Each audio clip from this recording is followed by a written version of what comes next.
Number 2 ભાગીદારી પેઢીના વાર્ષિક હિસાબો. એમાં ઉદાહરણ નંબર 5 શીખવા જઈ રહ્યા છે. હવે તમને ખાતાઓ કયા ક્રમમાં બનાવવાના છે તે યાદ રહી જ ગયું હશે, તો પણ હું તમને ફટાફટ રિમાઇન્ડ કરાવી દઈશ.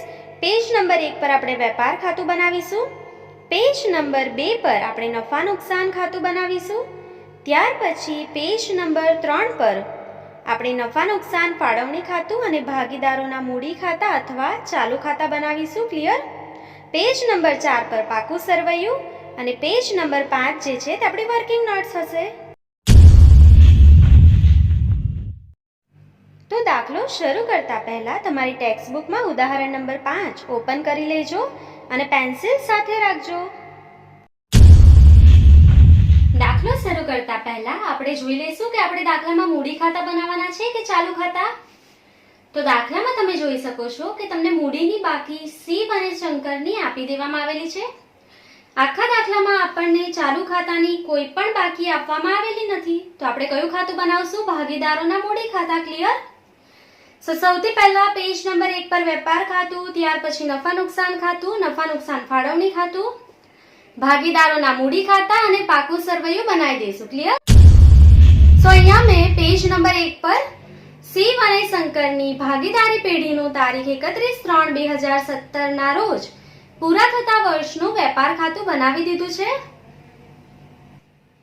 ત્યાર પછી પેજ નંબર 2 પર શિવ અને શંકરની ભાગીદારી પેઢીનું તારીખ 31/3/2017 ના રોજ પૂરા થતા વર્ષનું નફા નુકસાન ખાતું બનાવી દીધેલું છે.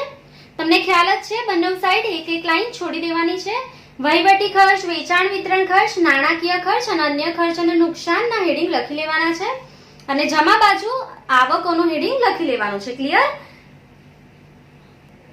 પેજ નંબર 3 પર શિવ અને શંકરની ભાગીદારી પેઢીનું તારીખ 31/3/17 ના રોજ પૂરા થતા વર્ષનું નફા નુકસાન ફાળવણી ખાતું બનાવી દીધું છે આપણે. અને ત્યાર પછી દાખલામાં ભાગીદારોના મૂડી ખાતાની બાકી જ આપેલી હોવાથી આપણે ભાગીદારોના મૂડી ખાતા બનાવી લીધેલા છે. ક્લિયર? શિવ અને શંકરની ભાગીદારી પેઢીનું તારીખ 31/3/17 ના રોજનું પાકું સરવૈયું આપણે પેજ નંબર 4 પર બનાવી દીધું છે. અહીંયા ભાગીદારોના મૂડી ખાતા જ આપવામાં આવેલા છે, એટલે આપણે હેડિંગમાં મૂડી ખાતા જ લખીશું, ચાલુ ખાતા લખીશું નહીં. ક્લિયર? ત્યાર પછી અનામત અને વધારો, બિનચાલુ દેવા અને ચાલુ દેવાનું હેડિંગ લખી લઈશું. મિલકતો બાજુ બિનચાલુ મિલકતો, કાયમી મિલકતો, રોકાણો અને ચાલુ મિલકતના હેડિંગ આપણે લખી લીધા છે. ક્લિયર? પેજ નંબર 5 જે છે તે આપણું વર્કિંગ નોટ્સનું છે, તો આપણે હવાલો વાંચી લઈશું અને વર્કિંગ નોટ્સ શરૂ કરીશું. તો હવાલા નંબર 1 એમાં કહેવામાં આવેલું છે આખર સ્ટોકની કિંમત 40,000 છે, પરંતુ તેની બજાર કિંમત 20% ઓછી છે. આપણે અહીંયા લખી લઈશું હવાલા નંબર 1 આખર સ્ટોક. તો દાખલામાં તમને કહેવામાં આવેલું છે આખર સ્ટોકની જે કિંમત છે તે કેટલા રૂપિયા છે? 40,000 રૂપિયા છે. ક્લિયર? આપણે અહીંયા લખી લઈશું આખર સ્ટોક 40,000 રૂપિયા. ક્લિયર? હવે તમને કહેવામાં આવેલું છે તેની બજાર કિંમત 20% ઓછી છે. આપણે અહીંયા શું લખશું? માઇનસ બજાર કિંમત. કેટલા ટકા ઓછી છે? 20%. તો આપણે માઇનસ કરી લઈશું 40,000 માઇનસ 20%. તો તમને કેટલા મળી જશે? 32,000 રૂપિયા. તો અહીંયા લખી લઈશું આપણે 32,000 રૂપિયા. એની બજાર કિંમત જે છે તે કેટલી છે? 32,000. તો આખર સ્ટોકની કઈ કિંમત ધ્યાનમાં લેવાની હોય? તો જે ઓછી હોય તે. તો કઈ કિંમત ઓછી છે? 32,000. તો આપણે એની બે અસર ક્યાં કરીશું? તો વેપાર ખાતામાં જમા અને પાકા સરવૈયામાં ચાલુ મિલકતોમાં. ક્લિયર? ચાલો, તો હવાલા નંબર 1 અહીંયા આપણે ગણી લીધો છે. ત્યાર પછી હવાલા નંબર 2 જોઈશું. રૂપિયા 1,000 નો માલ મળ્યો હતો, પરંતુ ખરીદીનું ભરતિયું ખરીદ નોંધમાં લખવાનું રહી ગયેલ છે. અહીંયા તમે ધ્યાન આપો તો તમને 1,000 નો માલ મળેલો છે, પરંતુ ખરીદી લખવાની રહી ગયેલી છે. તો આપણે શું લખીશું? નંબર 2 નહીં નોંધેલ ઉધાર ખરીદી. ખરીદી કરેલી હોય અને લખવાની રહી જાય તો એની બે અસર ક્યાં થાય? તો ખરીદી કરી અને લખવાની રહી જાય તો ખરીદીમાં પ્લસ. ખરીદી આપણે કોના પાસેથી કરીએ? લેણદારો પાસેથી. તો ખરીદીમાં પ્લસ, તો લેણદારમાં પણ શું કરવાનું છે? પ્લસ.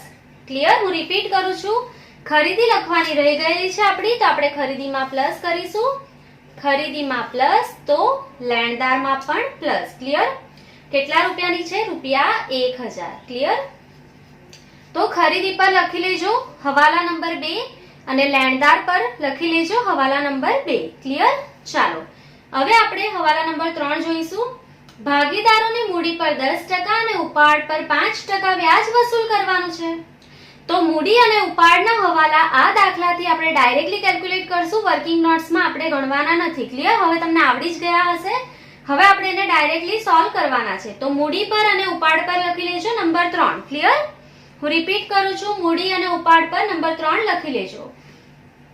ત્યાર પછી હવાલા નંબર 4, ઘાલખાત અનામત ₹3000 ની જોગવાઈ કરો તથા દેવાદાર પર વટાવ અનામત 10% લેખે રાખવાનું છે. તો ઘાલખાત અનામત અને દેવાદાર પર વટાવ અનામત રાખવાનું છે. તો દેવાદાર પર લખી લેજો નંબર 4. આપણે ડાયરેક્ટલી એને સોલ્વ કરીશું. ક્લિયર? ચાલો ત્યાર પછી નંબર 5, શિવે ₹1000 નો માલ અને શંકરે ₹2000 નો માલ અંગત વપરાશ માટે લીધો હતો, જેની નોંધ ચોપડે ઉધાર વેચાણ તરીકે વેચાણ નોંધમાં થઈ છે. હું રિપીટ કરું છું, શિવ અને શંકરે અંગત વપરાશ માટે માલ લીધેલો છે, એની ચોપડે નોંધ ભૂલથી ઉધાર વેચાણ તરીકે વેચાણ નોંધમાં કરી દીધેલી છે. ક્લિયર? તો અહીંયા આપણે લખી લેશું હવાલા નંબર 5, શિવ અને શંકરે અંગત વપરાશ માટે લીધેલ માલ જેની નોંધ ભૂલથી વેચાણ નોંધમાં થયેલ છે.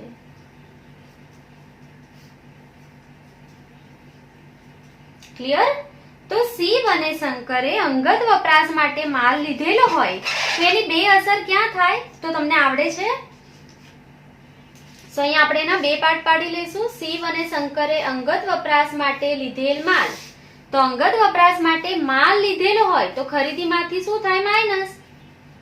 તો ખરીદીમાંથી માઇનસ પહેલી અસર. ક્લિયર? કારણ કે માલ જાય છે એટલે ખરીદી શું થાય? ઓછી થાય. ક્લિયર? હવે શિવ અને શંકર અંગત વપરાશ માટે માલ લેશે તો ઉપાડમાં શું થાય? વધારો. તો ઉપાડ ક્યાં લખાય? તો આપણે અહીંયા કયું ખાતું બનાવેલું છે? મૂડી ખાતું. તો ઉપાડની કઈ બાકી હોય? ઉધાર બાકી. તો અહીંયા શું લખીશું? મૂડી ખાતે ઉધાર. મૂડી ખાતે ઉધાર. ક્લિયર? તો અહીંયા પણ ધ્યાન રાખજો, શિવના ખાનામાં કેટલા રૂપિયા લખીશો તમે? તો શિવે કેટલા રૂપિયાનો ઉપાડ કરેલો છે? ₹1000. અને શંકરમાં કેટલા લખીશું? તો શંકરે કેટલા રૂપિયાનો માલનો ઉપાડ કરેલો છે? ₹2000. ક્લિયર? અને બંનેનું ટોટલ કેટલું? 2000 વત્તા 1000. કેટલા રૂપિયા ખરીદીમાંથી માઇનસ કરશો? ₹3000. ક્લિયર? ચાલો હવે ભૂલથી તમે એને ક્યાં નોંધી દીધેલું છે? વેચાણ નોંધમાં. તમે ભૂલથી શું કરી દીધું? એને વેચાણ નોંધમાં લખી લીધું. તો ભૂલથી વેચાણ નોંધમાં લખાઈ જાય તો વેચાણમાંથી માઇનસ કરી દો. વેચાણમાંથી જો કોઈ વસ્તુ માઇનસ થાય તો શેમાંથી માઇનસ થાય? તો વેચાણ કોને કરીએ આપણે? દેવાદારોને. તો દેવાદારમાંથી પણ માઇનસ. ક્લિયર? દેવાદારમાંથી પણ માઇનસ. તો હવાલા ટીક કરી લેજો. ખરીદી પર 5, ત્યાર પછી વેચાણ પર 5 અને દેવાદાર પર નંબર 5. હું રિપીટ કરું છું, ખરીદી પર નંબર 5 લખવાનો છે, વેચાણ પર નંબર 5, દેવાદાર પર નંબર 5 આ લખી લેવાનો છે. અને આ જે છે શિવ અને શંકરનો ઉપાડ મૂડી ખાતાની ઉધાર બાજુ આપણે ડાયરેક્ટલી લખી લેશું મૂડી ખાતે. ક્લિયર? ચાલો હવે આપણે જોઈશું હવાલા નંબર 6. ભાગીદારી કરારનામાની જોગવાઈ પ્રમાણે નુકસાન હોય તો પણ મૂડી પર વ્યાજ ચૂકવવાનું છે. તો ભાગીદારી કરારનામાની જોગવાઈ પ્રમાણે નુકસાન હોય તો પણ મૂડી પર વ્યાજ ચૂકવી દેજો એવું કીધેલું છે. તો આપણે ઓલરેડી મૂડી પર વ્યાજ ચૂકવી દઈશું. 2 એન્ટ્રી એની કરી લઈશું. ક્લિયર? સો અહીંયા કોઈ એન્ટ્રી થશે નહીં. હવાલા નંબર 6 તમે ટીક કરી લેજો. આપણે મૂડી પર વ્યાજ ચૂકવી દઈશું દાખલામાં. ક્લિયર? ચાલો હવે આપણે દાખલામાં હિડન એડજસ્ટમેન્ટ એટલે કે છુપા હવાલા જોઈ લઈશું. તો કોઈ પણ એવી વિગત જેના બ્રેકેટમાં કંઈ પણ લખેલું હોય તો જોઈ લઈએ આપણે. તો તમે જોઈ શકો છો, શિવની લોન તારીખ 1/7/2016 થી હું રિપીટ કરું છું, શિવની લોન તારીખ 1/7/2016 થી એવું કીધેલું છે તમને. તો શિવની લોન પર આપણે શું શોધવું પડશે? વ્યાજ. તો આપણે અહીંયા સ્ટાર કરી લેશું, છૂપો હવાલો છે શિવની લોન પર વ્યાજ. તો અહીંયા આપણે બધા હવાલા ગણી લીધા છે, તમે જોઈ લીધું છે. શિવની લોન પર કોઈ પણ વ્યાજ ના ટકા આપવામાં આવેલા નહીં હતા. તો જ્યારે જ્યારે દાખલામાં ટકા નહીં આપેલા હોય તો કમ્પલસરી આપણે જાતે કેટલા ટકા વ્યાજ આપવું પડશે? 6%. ક્લિયર? ભાગીદારને જાતે આપણે 6% વ્યાજ આપવાનું છે. તો દાખલામાં તમે જોશો શિવની લોન તમને કેટલી આપવામાં આવેલી છે? 20,000. ક્લિયર? તો તારીખ 1/7/2016 થી વર્ષ ક્યારે આપણું પતશે? 31/3/17. તો કેટલા મહિનાનું વ્યાજ આપવાનું છે? તો 7, 8, 9, 10, 11, 12, 1, 2 ને 3 કેટલા મહિના થઈ જશે? અહીંયા 9 માસ. તો 9 માસથી આપણે શિવની લોન લીધેલી છે. કેટલા રૂપિયાની લીધેલી છે? 20,000 રૂપિયાની. તો 20,000 રૂપિયા ગુણ્યા 6% ગુણ્યા 9 માસ એટલે 9/12. ક્લિયર? તો આપણે એને અહીંયા સોલ્વ કરી લઈશું. 20,000 ગુણ્યા 6% ગુણ્યા 9/12.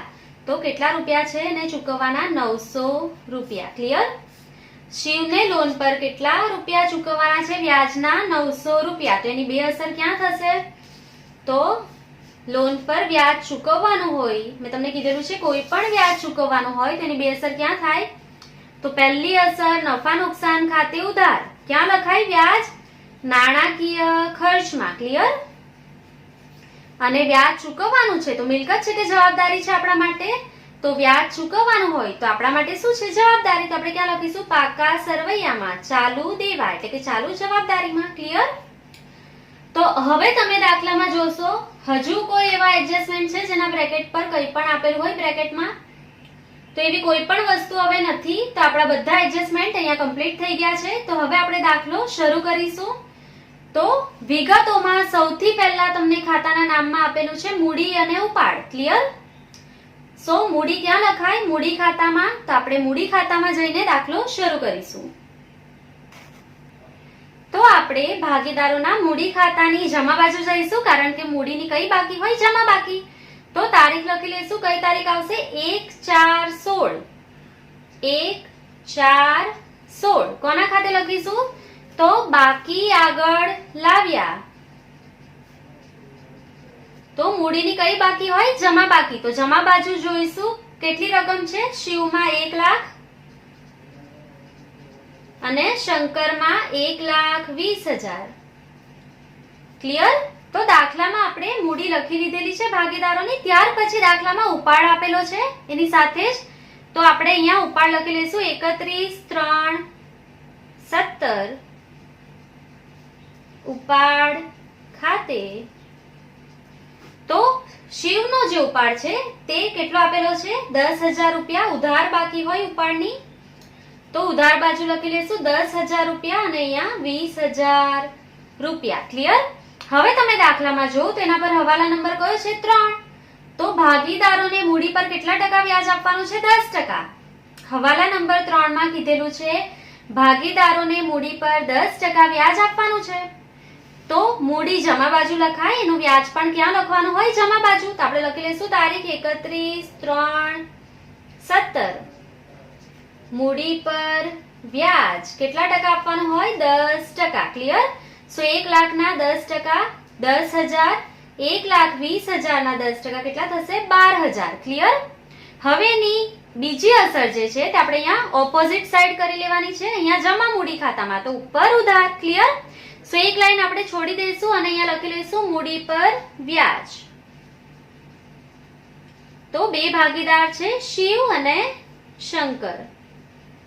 તો આપણે લખી લઈશું શિવનું મૂડી પર વ્યાજ કેટલું છે? 10,000 રૂપિયા અને શંકરનું મૂડી પર વ્યાજ છે 12,000 રૂપિયા.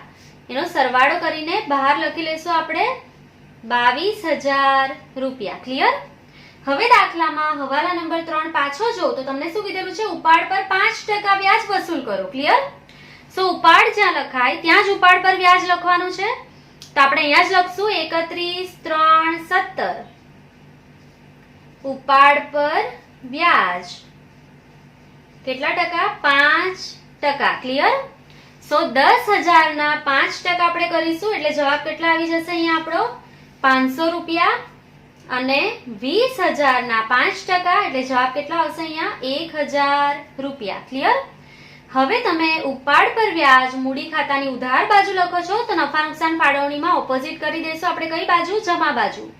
તો એક લાઈન છોડી દઈશું આપણે અને અહીંયા શું લખશું? ઉપાડ પર વ્યાજ. તો બે ભાગીદાર છે શિવ અને શંકર. તો શિવનું કેટલું વ્યાજ છે? 500 રૂપિયા અને શંકરનું 1,000 રૂપિયા. તો બહાર આઉટર કોલમમાં સરવાળો કેટલા આવશે? 1,500 રૂપિયા. ક્લિયર? તો તમારો અહીંયા હવાલા નંબર 3 કમ્પ્લીટ થઈ ગયો છે. ટીક કરી લેજો. મૂડી અને ઉપાડ પર વ્યાજ આપણે ગણી લીધેલું છે. ચાલો હવે દાખલામાં આપણે આગળ જઈશું. શું આપેલું છે? શરૂઆતનો સ્ટોક. ક્યાં લખાય શરૂઆતનો સ્ટોક? વેપાર ખાતાની ઉધાર બાજુ. તો વેપાર ખાતાની ઉધાર બાજુ આપણે લખી લઈશું શરૂઆતનો સ્ટોક.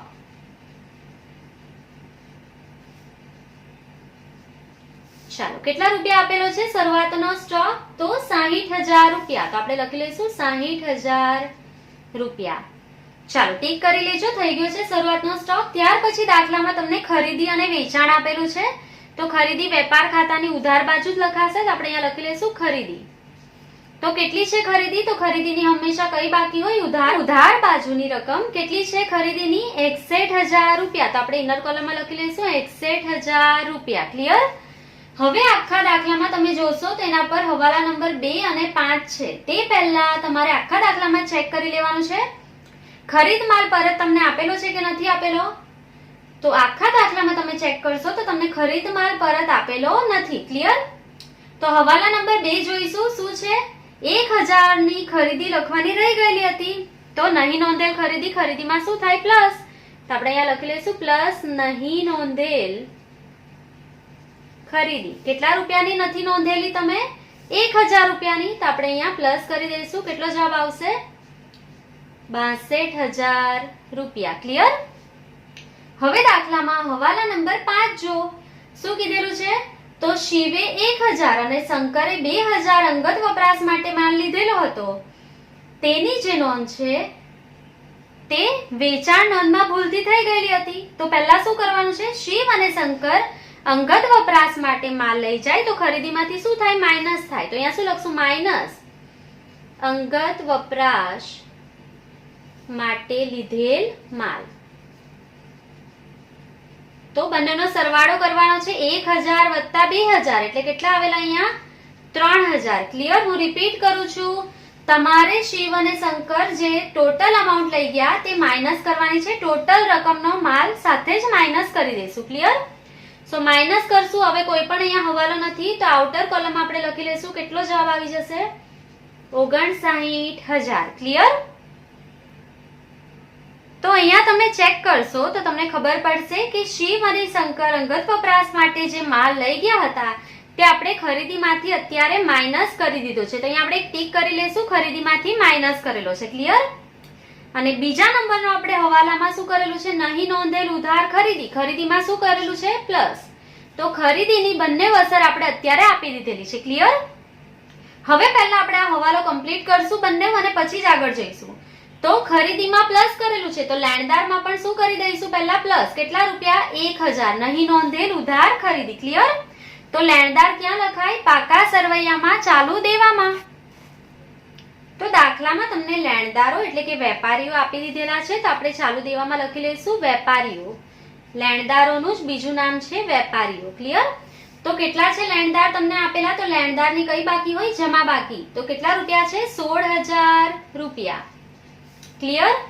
હવે નહીં નોંધેલ ખરીદી એમાં શું થાય? એડ થાય. તો આપણે શું કરશું? વત્તા નહીં નોંધેલ ખરીદી. કેટલી હતી? 1,000 રૂપિયા. તો આપણે એડ કરી દઈશું. આઉટર કોલમમાં કેટલા આવશે? 17,000 રૂપિયા. ક્લિયર? સો અહીંયા આપણો હવાલા નંબર 2 કમ્પ્લીટ થાય છે. સો અહીંયા તમે જોઈ શકો છો આપણે લેણદારમાં પણ પ્લસ કરી દીધેલું છે. તો હવાલા નંબર 2 કમ્પ્લીટ થઈ ગયો છે. તમે ટીક કરી લેજો. ક્લિયર? હવે આપણે હવાલા નંબર 5 માં એક અસર થઈ ગઈ છે. આ અસર બાકી છે 3. તો શું કરવાનું છે? તો મૂડી ખાતાની ઉધાર બાજુ જઈને લખવાનું છે શિવ અને શંકરમાં 1,000 અને 2,000 અને શું લખવાનું છે? અંગત વપરાશ માટે લીધેલ માલ, એટલે શું લખીશું? ઉપાડ ખાતે. ક્લિયર? તો મૂડી ખાતાની ઉધાર બાજુ આપણે અહીંયા લખી લઈશું તારીખ 31/3/17 માલનો ઉપાડ. તો શિવ અને શંકરે અનુક્રમે કેટલા રૂપિયા લીધેલા છે? ઉપાડના 1000 અને 2000. ક્લિયર? ચાલો, તો અહીંયા આપણે મૂડી ખાતાની ઉધાર બાજુ એક અસર આપી દીધેલી છે. તો અહીંયા તમે જોઈ શકો છો મૂડી ખાતે આપણે લખી લીધેલું છે. હવે આપણે શું કરવાનું છે? એની ભૂલથી નોંધ ક્યાં થઈ ગયેલી છે? વેચાણ નોંધમાં. તો આપણે પહેલા વેચાણમાંથી માઇનસ કરી લઈશું અને દેવાદારમાંથી માઇનસ કરી લઈશું. ક્લિયર? તો વેચાણ ક્યાં લખાય એ તમને બધાને જ ખબર છે, વેપાર ખાતાની જમા બાજુ. તો આપણે અહીંયા લખી લઈશું વેચાણ. કાચા સરવૈયામાં તમે રકમ જોઈ લેશો, વેચાણની જમા બાકી હોય એટલે કેટલા રૂપિયા આપેલા છે? 80,000 રૂપિયા. ક્લિયર? માઇનસ ભૂલથી નોંધેલ. તમે અહીંયા ભૂલથી નોંધી લીધેલા છે કેટલા રૂપિયા? ટોટલ 3000 રૂપિયા. ક્લિયર? તો 80,000 માંથી 3000 માઇનસ કરીને આઉટર કોલમ આપણે લખી લઈશું 77,000 રૂપિયા. ક્લિયર? તો વેચાણમાંથી માઇનસ થાય ભૂલથી નોંધેલ વેચાણ, તો દેવાદારમાંથી પણ શું થાય? માઇનસ. તો દેવાદાર ક્યાં લખાય? તો પાકા સરવૈયામાં ચાલુ મિલકતોમાં. તો દાખલામાં તમને દેવાદારો એટલે કે ગ્રાહકો આપેલા છે, ગ્રાહકો એટલે જ દેવાદાર. તો એની કઈ બાકી હોય? ઉધાર બાકી. તો તમે ચેક કરી લો ગ્રાહકો કેટલા આપેલા છે? 20,000 રૂપિયા. તો આપણે ઇનર કોલમમાં લખી લઈશું 20,000 રૂપિયા. ક્લિયર? માઇનસ ભૂલથી નોંધેલ વેચાણ. તમે ગલતીથી કેટલું લખી લીધેલું છે અહીંયા? 3000. તો આપણે 3000 રૂપિયા અહીંયા માઇનસ કરી લઈશું એટલે કેટલો જવાબ આવી જશે? 17,000 રૂપિયા. ક્લિયર?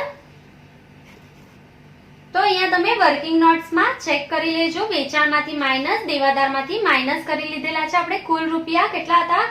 3000 રૂપિયા. ક્લિયર? બંનેના તે માઇનસ કરી લીધેલા છે. તો હવાલા નંબર 5 આપણો કમ્પ્લીટ થઈ ગયો છે. તમે ટીક કરી લેજો.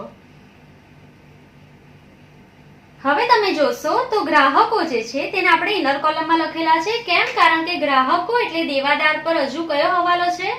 તો હવાલા નંબર 2 આપણો કમ્પ્લીટ થઈ ગયો છે લેણદાર પરનો. ત્યાર પછી તમે ટીક કરેલો હશે હવાલા નંબર 4. હવાલા નંબર 4 શું છે? તો ઘાલખાદ અનામત રૂપિયા 3000 અને દેવાદાર પર વટાવ અનામત કેટલી છે? 10%. ક્લિયર? સો અહીંયાથી હવે આપણે આગળ સ્ટેપ ગણવાના છે. તો ગ્રાહકો પર બધા હવાલા થઈ જાય ત્યાર પછી જ આ સ્ટેપ શરૂ થશે. ક્લિયર? તો આના પર હજુ કોઈ હવાલો નથી તો આપણે માઇનસ કરી દઈશું. ઘાલખાદ હવાલાની માઇનસ કરીશું, પણ ઘાલખાદ તો છે જ નહીં દાખલામાં. તો એના પછીના સ્ટેપ પર આપણે ડાયરેક્ટ જતા રહીશું. ઘાલખાદ અનામત હવાલાની કેટલી આપેલી છે? માઇનસ કરવા કીધેલી છે તમને 3000. ક્લિયર? તો આપણે એને માઇનસ કરી દઈશું તો જવાબ કેટલા આવી જશે? અહીંયા 14,000 રૂપિયા. ક્લિયર? ત્યાર પછી દેવાદાર પર વટાવ અનામત રાખવાની છે કેટલા ટકા? 10%. કોના 10%? 14,000 જે અહીંયા રકમ આવશે તેના 10%. તો કેટલા થાય? 14,000 ના 10%? 1400.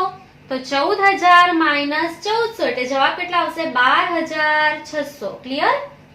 હવે તમારે યાદ રાખવાનું છે અને બીજી અસર ક્યાં કરી દઈશું આપણે? તો નફા નુકસાનના અન્ય ખર્ચમાં. તમને યાદ જ છે આ બધું? તો નફા નુકસાન ખાતામાં અન્ય ખર્ચ અને નુકસાનમાં આપણે ક્યાંથી શરૂ કરીશું? તો ઘાલખાદ. સૌથી પહેલા ઘાલખાદ કઈ લખવાની હોય? કાચા સરવૈયાની. તો તમે કાચા સરવૈયામાં ઘાલખાદ શોધી લો. કેટલી આપેલી છે તમને? ઉધાર બાજુની બાકી હોય એની 1400 રૂપિયા. ક્લિયર? ત્યાર પછી બીજો સ્ટેપ શું આવે? વત્તા ઘાલખાદ હવાલાની. પણ ઘાલખાદ હવાલાની નથી તો આપણે એ સ્ટેપ સ્કીપ કરી દઈશું અને આગળનો સ્ટેપ લખીશું વત્તા ઘાલખાદ અનામત. કઈ? હવાલાની. તો હવાલામાં અત્યારે આપણે કેટલી ઘાલખાદ રાખી? 3000. ક્લિયર? તો પ્લસ કરી દઈશું. કેટલો આવી જશે જવાબ? 4,400. ક્લિયર? અને પછીનો સ્ટેપ માઇનસ ઘાલખાદ અનામત કઈ કરવાની હોય? કાચા સરવૈયાની. તો કાચા સરવૈયાની કેટલી છે? 6,000. તો 4,400 માંથી 6,000 માઇનસ કરો તો માઇનસ 1600 આવશે. યાદ રાખો 4,400 માંથી 6,000 તમે માઇનસ કરો છો તો જવાબ માઇનસમાં આવશે કેટલો? માઇનસ 1600. તો હવે જે છે તે આગળ તમે દાખલો ગણી શકો નહીં. ક્લિયર? તો દેવાદાર પર વટાવ અનામતની જે અમાઉન્ટ આવેલી 1400 રૂપિયા તે તમે અહીંયાથી માઇનસ કરી શકો એમ નથી. તો હવે આ જે માઇનસમાં અમાઉન્ટ આવે તેને આપણે કઈ સાઈડ લઈ જવું પડશે? ઓપોઝિટ સાઈડ, એટલે કઈ બાજુ? જમા બાજુ. તો અહીંયા શું લખી લેશો આપણે? સામે લઈ ગયા. ક્લિયર? તો અહીંયા શું લખી લેશું? ઘાલખાદ અનામત સામેથી લાવ્યા. કેટલા રૂપિયા? 1600 રૂપિયા. ક્લિયર? માઇનસમાં આવે તો તમારે સ્ટોપ થઈ જવાનું છે. દેવાદાર પર વટાવ અનામત હવે અહીંયા આગળ ગણાશે નહીં. આ 1600 રૂપિયા આપણે ઓપોઝિટ સાઈડ લખી લેવાનું છે. તો દેવાદાર પર વટાવ અનામત જે હતી હવાલાની તેને શું કરશું? તો દાખલામાં ચેક કરો, આપેલ વટાવ આપેલો છે તમને? તો આખા દાખલામાં આપેલ વટાવ આપેલો નથી દાખલામાં. તો આપણે શું કરશું? વટાવ અનામત ડાયરેક્ટલી વેચાણ વિતરણ ખર્ચમાં લખી લેશું. દેવાદાર પર વટાવ અનામત કેટલી? હવાલાની આપણી આવેલી હતી, કેટલી હતી? તો 1400 રૂપિયા. હવે તમે દાખલામાં ચેક કરી લો, કાચા સરવૈયામાં દેવાદાર પર વટાવ અનામત છે કશે પણ? તો નથી આપેલું. તો આ અમાઉન્ટ આપણે ડાયરેક્ટલી આઉટર કોલમમાં લખી લઈશું, કોઈ પણ સ્ટેપ ગણવાની જરૂર નથી. ક્લિયર? સો અહીંયા તમારો હવાલા નંબર જે છે દેવાદાર પરનો કયો હતો? હવાલા નંબર 4 એ કમ્પ્લીટ થઈ ગયો છે. હવે દેવાદાર પર હજુ કોઈ હવાલો નથી, તો તમારા ગ્રાહકો અને વેપારીઓ બંને કમ્પ્લીટ થઈ ગયા છે. હવાલા નંબર 2, 4 અને 5 આપણો કમ્પ્લીટ થઈ ગયો છે. ક્લિયર? તો હવે આપણે શરૂ કરીશું પાછું ઉપરથી. ખરીદી થઈ ગઈ છે અને વેચાણ પણ આપણું થઈ ગયું છે. ત્યાર પછી હવે આપણને આપેલું છે કસ્ટમ ડ્યુટી. તો કસ્ટમ ડ્યુટી જે છે તે કોને લગતો ખર્ચ છે? તો તમને ખબર છે કસ્ટમ ડ્યુટી ખરીદીને લગતો ખર્ચ છે. તેને ક્યાં લખાય? તો વેપાર ખાતાની ઉધાર બાજુ. તો આપણે વેપાર ખાતામાં જઈશું. હવે વેપાર ખાતાની ઉધાર બાજુ આપણે હેડિંગ આપી દઈશું ખરીદીને લગતા ખર્ચા.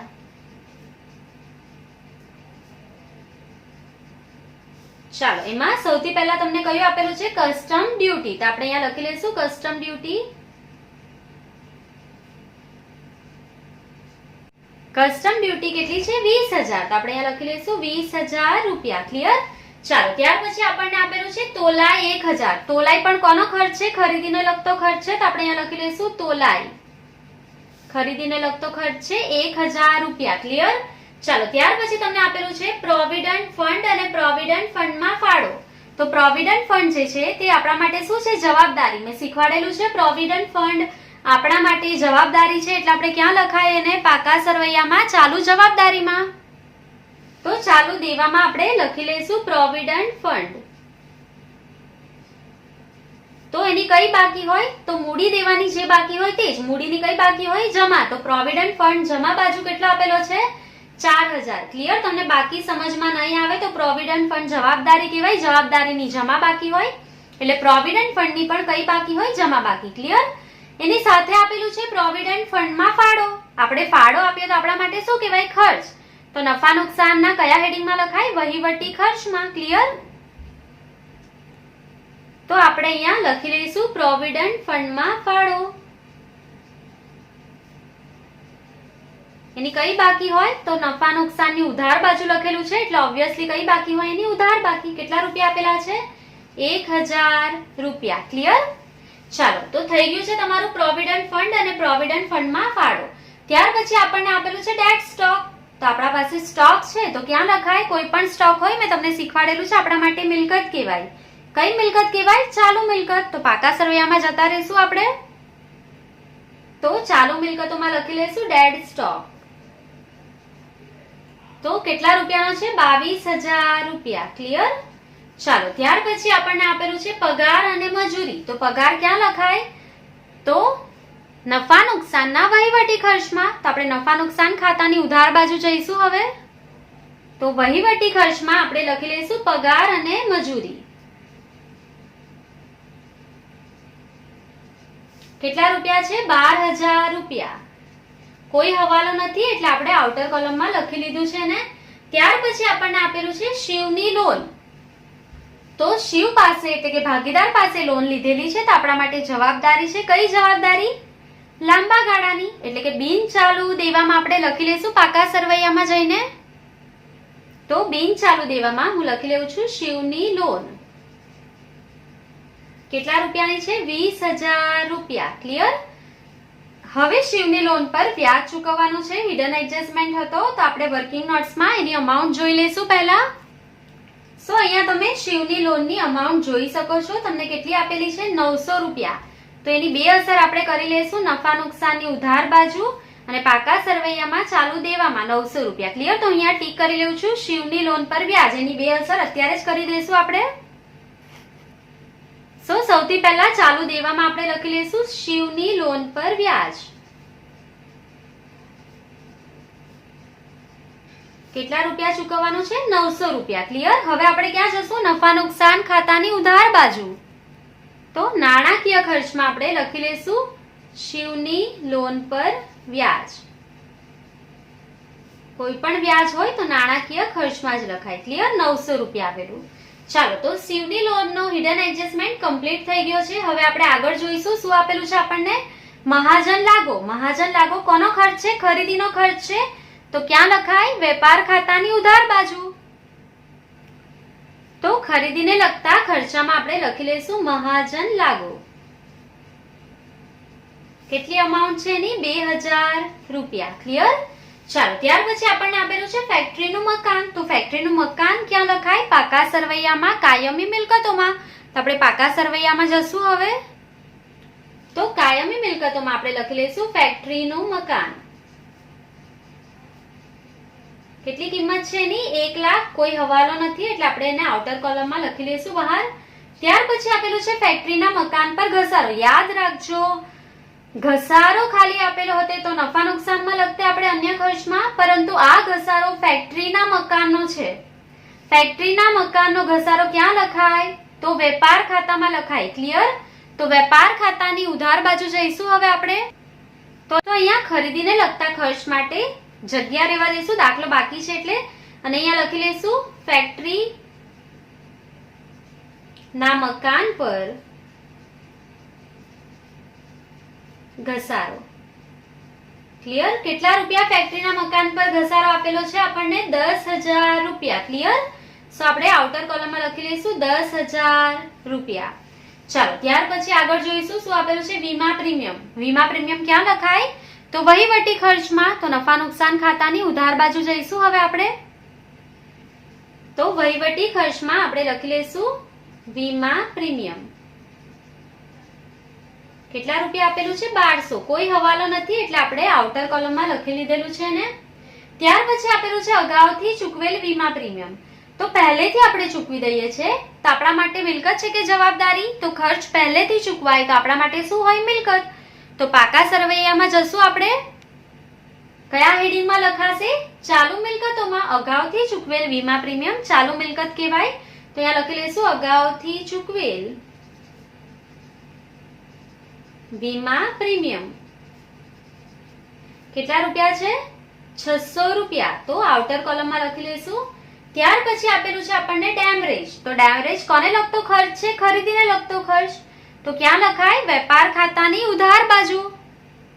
તો વેપાર ખાતાની ઉધાર બાજુ ખરીદીને લગતા ખર્ચમાં આપણે લખી લઈશું ડેમરેજ. કેટલા રૂપિયા આપેલા છે? 200 રૂપિયા. કોઈ હવાલો નથી એટલે આપણે આઉટર કોલમમાં લખી લઈશું એને. ત્યાર પછી તમને આપેલું છે રોકડ અને બેંક. તો રોકડ શિલ્લક જે છે તે આપણા માટે શું કહેવાય? મિલકત. તો આપણે ક્યાં જશું? પાકા સરવૈયામાં જશું, ચાલુ મિલકતોમાં. તો ચાલુ મિલકતોમાં આપણે લખી લઈશું અહીંયા રોકડ શિલ્લક. કેટલા રૂપિયા આપેલી છે? ઉધાર બાકી હોય એની રોકડ શિલ્લકની 6000 રૂપિયા. ક્લિયર? એની સાથે તમને બેંક આપેલી છે અને બેંકની કઈ બાકી હોય? જમા બાકી. ક્લિયર? ઉધાર અને જમા બંને બાકી આપેલી હોય તો રોકડ શિલ્લકની હંમેશા ઉધાર બાકી હોય અને બેંકની જમા બાકી છે એટલે ક્યાં લખાય? ચાલુ દેવામાં. એને શું કહેવાય? બેંક ઓવરડ્રાફ્ટ કહેવાશે. જમા બાકી કોની હોય? ઓવરડ્રાફ્ટની હોય. તો અહીંયા શું લખશું? Bank overdraft. કેટલા રૂપિયા છે? 18,000 રૂપિયા. ક્લિયર? ચાલો, ત્યાર પછી હવે આપણને આપેલી છે હુંડીઓ. તો ઉધાર બાકી કોની હોય? મિલકતની હોય. તો દેવી હુંડીની ઉધાર બાકી હોય કે લેણી હુંડીની? તો પૈસા લેવાના હોય એટલે કે લેણી હુંડી, અને લેવાના હોય તો મિલકત કહેવાય. ક્લિયર? તો લેણી હુંડીની ઉધાર બાકી હોય તો અહીંયા લખી લઈશું મિલકતમાં લેણી હુંડી. ક્લિયર?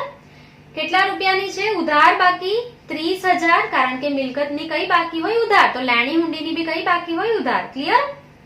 અને ચાલુ દેવામાં લખી લેશું દેવી હુંડી. તો દેવી હુંડીની જમા બાકી હોય કેટલા રૂપિયા આપેલા છે તમને જમા બાજુ 14,000 રૂપિયા. ક્લિયર? તો આપણે અહીંયા લખી લઈશું 14,000 રૂપિયા.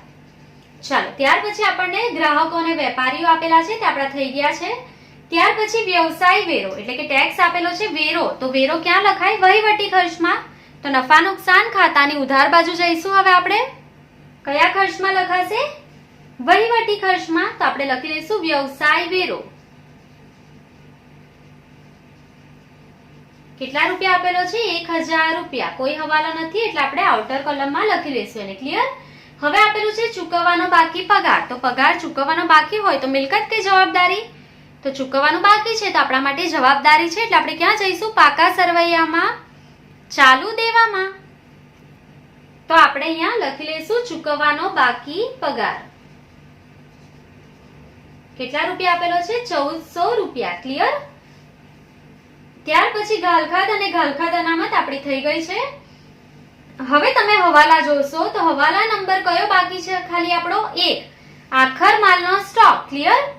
તો આખર માલના સ્ટોકની એક અસર ક્યાં થાય? ચાલુ મિલકતોમાં. તો આપણે અહીંયા લખી લઈશું આખર માલનો સ્ટોક. તો આપણે વર્કિંગ નોટ્સમાં એને કેલ્ક્યુલેટ કરેલું હતું. અમાઉન્ટ આપણે જોઈ લઈશું એની. તો તમે અહીંયા જોઈ શકો છો કેટલી છે આખર માલના સ્ટોકની કિંમત? 32,000. એની બે અસર આપણે અત્યારે જ કરી દઈશું એટલે હું ટીક કરી લઉં છું. હવાલા નંબર 1 પણ આપણો કમ્પ્લીટ થઈ ગયો એટલે અહીંયા બધે ચેક કરી લો. બધા જ હવાલા કમ્પ્લીટ થઈ ગયા છે. ક્લિયર? તો 32,000 ની બે અસર આપણે કરી દઈશું વેપાર ખાતે જમા અને પાકા સરવૈયામાં ચાલુ મિલકતોમાં. તો આપણે અહીંયા આખર માલના સ્ટોકની કિંમત કેટલી લખી લઈશું? 32,000 રૂપિયા. ક્લિયર? એની બીજી અસર ક્યાં આવે? વેપાર ખાતાની જમા બાજુ. તો જમા બાજુ આપણે લખી લઈશું આખર માલનો સ્ટોક. કેટલી છે કિંમત એની? 32,000 રૂપિયા. ક્લિયર? તો હવે દાખલામાં તમે ચેક કરી લો. હવાલા નંબર 1 કમ્પ્લીટ થઈ ગયો છે. 2, 3, 4, 5 અને 6 તો ગણવાનો જ નહીં હતો. આપણે ઓલરેડી મૂડી પર વ્યાજ આપી દીધેલું હતું. તો બધા જ હવાલા અને બધા જ છુપા હવાલા એટલે કે હિડન એડજસ્ટમેન્ટની એન્ટ્રી કરી દીધી છે આપણે. તો હવે આપણે વેપાર ખાતું બંધ કરી દઈશું. તો હવે આપણે જમા બાજુનો સરવાળો કરી લઈશું 77,000 અને 32,000. તો કેટલો આવશે સરવાળો? 1,09,000. તમારે પેન્સિલથી અહીંયા લખી લેવાનું છે ઉપર 1,09,000. હવે ઉધાર બાજુનો સરવાળો કરી લઈશું 60,000, 59,000, 20,000, 1,000, 2,000, 200 અને 10,000. એટલે સરવાળો કેટલો આવશે? તો 1,52,200. ક્લિયર? તો કઈ બાજુનો સરવાળો વધારે છે? ઓબ્વિયસલી ઉધાર બાજુનો વધારે છે. કેટલો આવેલો છે સરવાળો આપણો? 1,52,200. તો આપણે બંને બાજુ લખી લઈશું 1,52,200. એમાંથી આપણે જમા બાજુનો સરવાળો માઇનસ કરી લઈશું 1,09,000. એટલે આપણને કેટલા મળશે અહીંયા? 43,200. ક્લિયર? સો તમારી જે રકમ છે તે જમા બાજુ આવેલી છે ઓપોઝિટ સાઈડ જશે એટલે કઈ બાજુ? ઉધાર બાજુ. તો એટલે ઉધાર બાકી કોની હોય? ખોટની. તો આ શું છે? કાચી ખોટ. અને ક્યાં લઈ જવાની છે આપણે? નફા નુકસાન ખાતે. ક્લિયર? કાચી ખોટ. કેટલી લખી લઈશું આપણે ઉધાર બાજુ? 43,200. તો અહીંયા આપણે લખી લઈશું કાચી ખોટ. ક્યાંથી લાવ્યા? વેપાર ખાતેથી. કેટલી હતી? 43,200. ક્લિયર? તો અહીંયા તમે જોઈ શકો છો ખાલી 1600 જ રૂપિયા છે. બીજી કોઈ ઇન્કમ એટલે કે આવકો છે જ નહીં દાખલામાં. તો આપણે ઉધાર બાજુનો સરવાળો કરી લઈશું કારણ કે એ જ વધારે હશે. જમા બાજુ કોઈ રકમ છે જ નથી દાખલામાં. ચાલો તો આપણે કરી લઈશું 43,200, 1,000, 12,000, 1200, 1,000, 1400, 900. તો સરવાળો કેટલો મળી જશે આપણને? 60,700. તો બંને સાઈડ આપણે લખી લઈશું સરવાળો 60,700. એમાંથી જમા બાજુની રકમ 1600 માઇનસ કરી દઈશું એટલે આપણને જવાબ કેટલો મળી જશે? 59,100. તો અહીં આપણે લખી લઈશું 59,100. આ જે ખૂટતી રકમ આવેલી છે તે ઉધાર બાજુ જશે. કોની ઉધાર બાજુ? આના પછીનું કયું ખાતું હોય? નફા નુકસાન ફાળવણી ખાતું. તો ઉધાર બાજુ કોઈ રકમ જવાની હોય તો શું હોય? ખોટ. તો અહીંયા શું લખશું? ચોખ્ખી ખોટ ક્યાં લઈ ગયા? નફા નુકસાન ફાળવણી ખાતે. ક્લિયર? તો નફા નુકસાન ફાળવણી ખાતાની ઉધાર બાજુ જઈશું અને કેટલી રકમ લખી લઈશું? 59,100. સો અહીંયા આપણે ઉધાર બાજુ લખી લઈશું ચોખ્ખી ખોટ. કેટલી આવેલી હતી આપણી? 59,100. તો હવે કઈ બાજુનો સરવાળો વધારે દેખાય છે? ઉધાર બાજુનો. તો આપણે સરવાળો કરી લઈશું 59,100 અને 22,000. એટલે સરવાળો કેટલો મળશે? 81,100. તો આપણે બંને બાજુ લખી લઈશું 81,100. એમાંથી માઇનસ કરી દઈશું 1500. એટલે કેટલો જવાબ મળશે? તો 79,600. ક્લિયર? આ જે આવશે તે મૂડી ખાતાની ઉધાર બાજુ જશે. ઉધાર બાકી કોની હોય? ખોટની. તો આ શું છે? વહેંચણી પાત્ર ખોટ. વહેંચણી પાત્ર ખોટ ક્યાં લઈ ગયા આપણે? મૂડી ખાતે. હવે દાખલામાં ચેક કરો. નફા નુકસાનનું પ્રમાણ આપેલું છે ભાગીદારના. તો તમને કીધેલું છે શિવ અને શંકર. પહેલી લાઈન જો દાખલામાં તમને કીધેલું છે શિવ અને શંકર સરખે હિસ્સે નફો નુકસાન વહેંચતા ભાગીદારો છે. તો સરખે હિસ્સે એટલે આપણે અહીંયા લખી લઈશું બ્રેકેટમાં 1/a. ક્લિયર? તો ડિવાઈડ બાય 2 કરી લઈશું. તો બંનેને કેટલા રૂપિયા મળશે? 39,800. તો અહીંયા આપણે બંને ભાગીદાર વચ્ચે વહેંચી લઈશું શિવ અને શંકર. 39,800 39,800. તો બંને ભાગીદારની ખોટ જે છે તે આપણને મળી ગઈ છે. હવે અહીંયા આપણે ઓપોઝિટ સાઈડ લખી લઈશું. ક્લિયર? 31/3/17 નફા નુકસાન ફાળવણી ખાતે બ્રેકેટમાં વહેંચણી પાત્ર ખોટ. બંને ભાગીદારના હિસ્સે કેટલી આવેલી છે? 39,800 રૂપિયા. હવે આ મૂડી ખાતું છે એની જમા બાજુનો સરવાળો હંમેશા વધારે આવે. તો શિવનો જે સરવાળો છે તે કેટલો આવશે? 1,10,000. 1 લાખ વત્તા 10,000 એટલે 1,10,000. તો આપણે બંને બાજુ લખી લઈશું 1,10,000. એમાંથી ઉધાર બાજુની જે રકમ છે તે માઇનસ કરી લઈશું. 1,10,000 માઇનસ 39,800, 1,500 અને 10,000. તો કેટલી રકમ આવી જશે? 58,700. તો આપણે અહીંયા લખી લઈશું 58,700. ક્લિયર? હવે શંકરની જમા બાજુનો સરવાળો કરી લઈશું. 1,20,000 12,000 એટલે આપણને કેટલા મળી જશે? અહીંયા 1,32,000. તો આપણે અહીંયા લખી લઈશું 1,32,000. એમાંથી આપણે જમા બાજુની ઉધાર બાજુની રકમ માઇનસ કરી લઈશું. 39,800, 2,000, 1,000, 20,000 એટલે કેટલા આવશે? 69,200. ક્લિયર? તો તમને દાખલામાં બાકી આગળ લઈ ગયા એટલે કે આખરની મૂડી મળી ગઈ છે 31/3/17. બાકી આગળ લઈ ગયા બંને ભાગીદારની જે મૂડી છે આખરની તે આપણને મળી ગઈ છે. એને આપણે ક્યાં લખવાની હોય? પાકા સરવૈયામાં લખી લેવાની છે. ક્લિયર? દાખલામાં ટેક્સ્ટબુકમાં તમે જોશો તો તમને મૂડી ખાતા બનાવીને આપેલા નથી. એ લોકોએ ડાયરેક્ટલી પાકા સરવૈયામાં સ્ટેપ ગણેલા છે. સૌથી ઈઝી મેથડ આ જ છે બધા દાખલા ગણવાની. તમે ડાયરેક્ટલી કેલ્ક્યુલેશન નહીં કરશો, આ જ રીતે સ્ટેપ બાય સ્ટેપ બધા જ દાખલા ગણશો તો નવી મેથડ દાખલામાં દાખલો બદલાય એટલે નવી મેથડ શીખવાની એ તમારે શીખવી નહીં પડશે. ક્લિયર? આ જ સ્ટેપ ફોલો કરશો તો કોઈ પણ દિવસ ભૂલ નહીં પડશે. તો હવે આપણે પાકા સરવૈયામાં જઈને લખી લઈશું શિવના ખાનામાં 58,700 અને શંકરની મૂડી જે છે તે 69,200. તો મૂડી ખાતાનું હેડિંગ આપણે લખેલું જ છે. સૌથી પહેલો ભાગીદાર શિવ. શિવની જે આખરની મૂડી છે તે કેટલી આવેલી હતી? 58,700 અને શંકરની જે મૂડી છે તે કેટલી આવેલી હતી? 69,200. આપણે બંનેનો સરવાળો કરીને આઉટર કોલમમાં લખી લઈશું 58,700 અને 69,200 એટલે કેટલો સરવાળો આવશે? 1,27,900. ક્લિયર? તો હવે આપણે મિલકત બાજુનો સરવાળો અને મૂડી દેવા બાજુનો સરવાળો કરીને ચેક કરી લઈશું ઇક્વલ આવે છે કે નહીં. ક્લિયર? ચાલો તો મૂડીથી શરૂઆત કરશું. મૂડી દેવા બાજુથી 1,27,900, 20,000, 17,000, 4,000, 900, 18,000, 14,000 અને 1,400.